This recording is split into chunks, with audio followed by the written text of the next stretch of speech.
네. 비가 오는 월요일 아침이네요. 오늘은 이사야서 3장 1 절부터 11 절까지 있는 말씀 함께 생각하려고 합니다.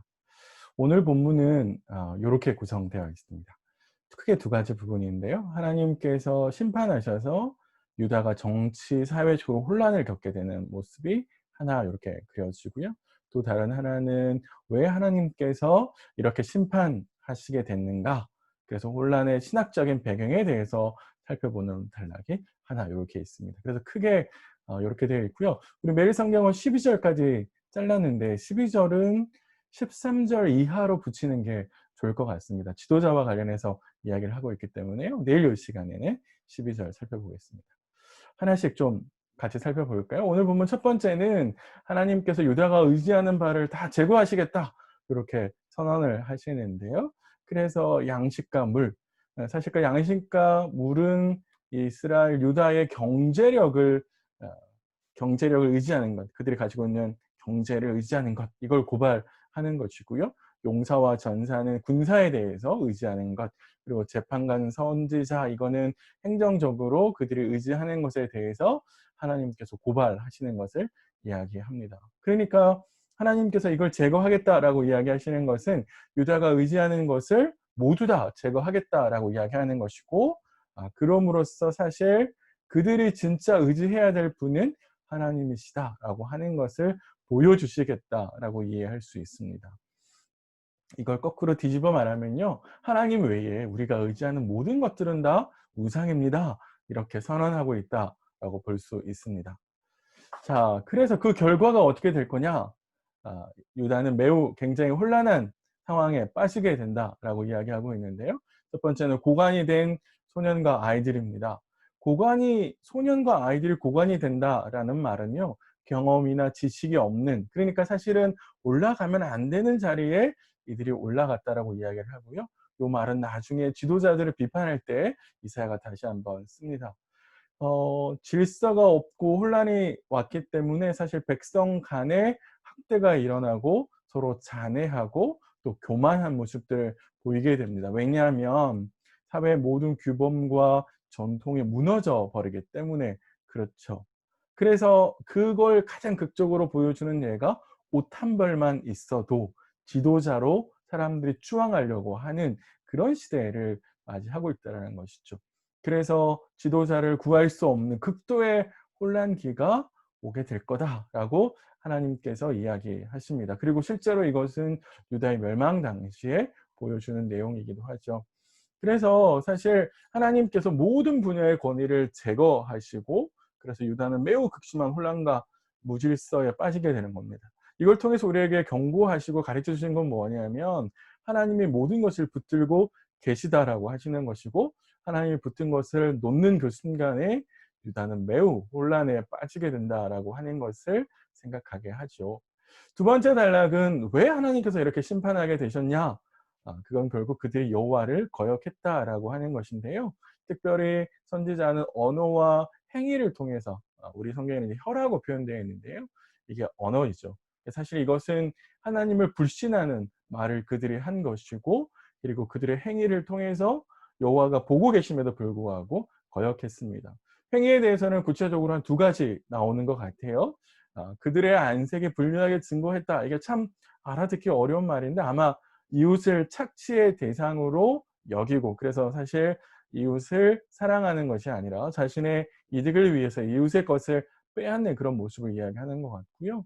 두 번째는 그들의 죄를 말해주고 숨기지 못함이 소돔과 같다라고 이야기를 했는데, 이것은 사실 죄를 죄로 인식하지 못했다. 그러기 때문에 계속 죄를 짓는, 죄를 쌓아가는 그런 모습을 이들이 보였다라고 하는 것이죠. 결국 뭡니까?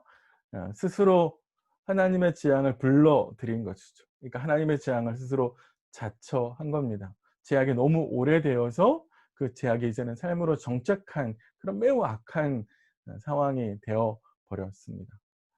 그래서 하나님께서 두 번째 이야기하시는 것은 결국 하나님께서 각 사람의 행한 대로 보응한다. 이것이 바로 심판의 이유라고 하는 것이죠. 행위보응의 원칙은 이렇습니다. 의인에게는 복이 있는 것이고 악인에게는 화가 있을 거라는 거예요. 사실 이 말이 하나님께서 심판을 계획하시면서 하나님의 말씀을 지키고 있는 사람들에게는 굉장히 큰 위로가 될 수 있습니다. 지금 비록 현실에서 하나님의 행위 봉의 원칙이 잘 보여지지 않지만, 그러나 하나님께서 그렇게 하실 것을 믿고 악한 세상에서 흔들리지 말고 살아가야 된다라고 주는 권면의 말씀이라고 볼 수 있지요. 그래서 오늘은 크게 두 가지, 하나님께서 심판하시는 것, 그리고 왜 심판하시는지 그 이유를 살펴봤습니다. 네. 그래서 결국에는 의인과 악인의 운명이 달라지는 것이죠. 악의 번창에도 의를 행하여 살면 그의 열매를 볼 수 있을 것이라고 선지자가 이야기한다고 볼 수 있습니다. 우리가 오늘 생각할 것은 이 본문을 통해서 한 5가지 정도 생각할 수 있을 것 같은데요. 첫 번째는 '내가 진짜 의지하는 게 뭐냐?'라고 하는 지점에 있습니다. 생각해 보세요. 우리가 하나님이 주신 은혜를 의지할까요? 아니면 그분 자신, 하나님 그분 자신을 의지할까요? 하나님이 아니라 돈과 직장, 사람들이 내 지팡이가 되면, 지팡이가 된다는 말은 의지한다는 말이죠. 그러면 하나님께서 그들을 제거해 버리신다라는 게 오늘 우리가 생각해야 할 지점입니다. 진짜 내가 하나님을 의지하는지, 하나님이 주신 것을 의지하는지.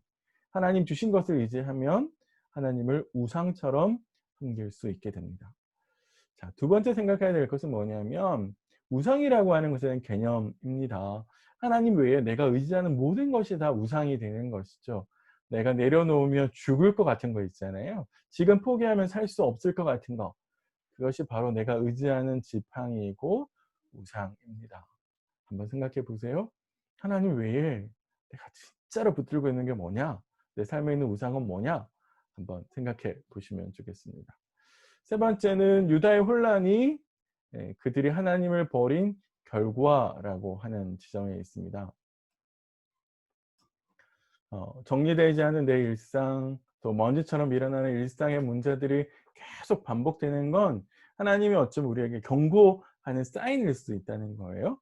하나님보다 더 의지하는 게 있다고 하는 것을 하나님께서 경고하시고 그걸 내려놓으라고 우리에게 말해주는 것일 수 있습니다.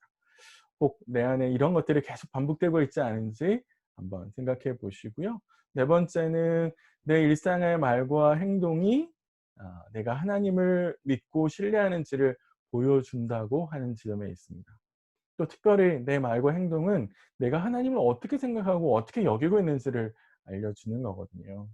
그래서 나도 모르는 사이에 습관적으로 하나님을 모욕하는 말, 오 마이 갓 이런 말 우리 하는데 한번 생각해 보세요. 이게 적절한가?